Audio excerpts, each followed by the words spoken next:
Hey guys, Anomalous here. Today I'm gonna be doing a guide for Enhancement Shaman for PvP, and it is my go-to spec this patch and season. And why I say that? Well, there is that 20% Lava Lash and Storm Strike buff, but no, it's not because of that. It's because we have not one, not two, but three different viable comps. You can pick between those three, try them all out, see what you like the most, and really have a blast.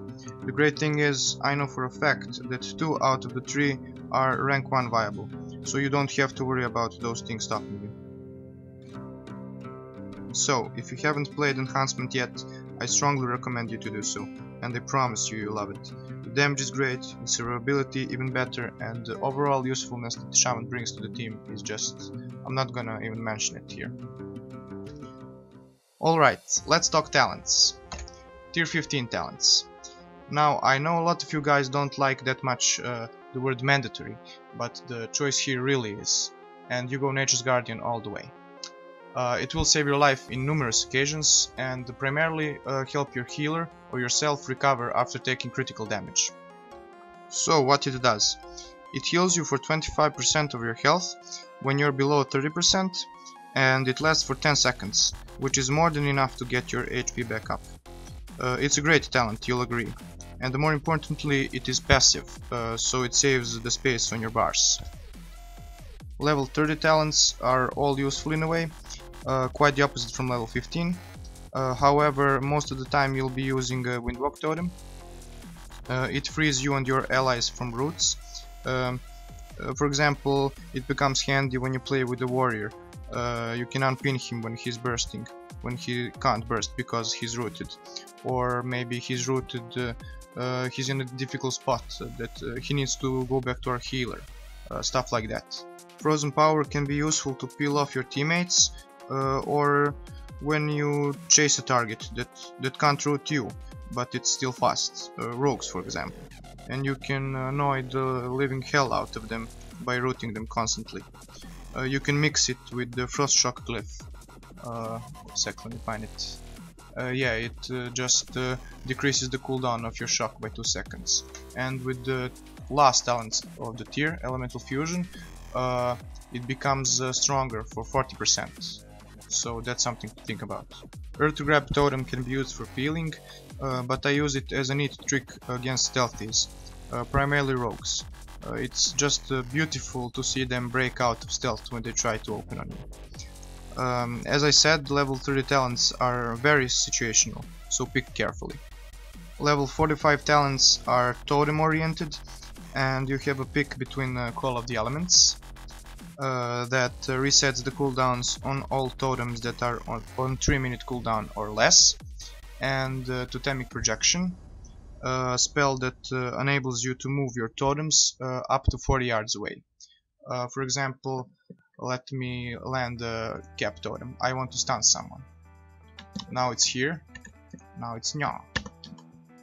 Level 60, level 75 and level 90 are, there's that word again, mandatory. Echo of the Elements gives us 2 charges of Lava Lash and Storm Strike, which is too good of an opportunity to miss out on, especially since they got buffed in 6.2. Ancestral Guidance also got buffed, but in 6.1, and it heals you from all sources, even from multi-strike. Now some people still take LA Blast. I guess they are used to it and don't want to let go, but I'm taking Unleashed Fury all the way. Reasons: Lightning Bolt hits like a truck, 1 less bind on my bars, and you get increased multi-strike chance by 5%. That is, of course, when you use Unleashed Elements, which should be in your rotation, of course, before the Lava Lash and Storm Strike.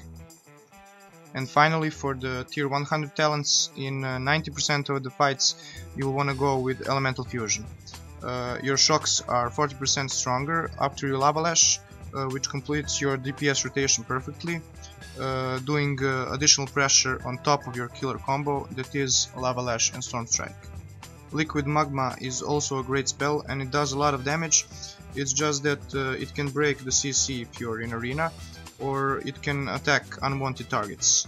1 versus 1 mano a mano, it's awesome. in battlegrounds as well. So the choice I leave to you.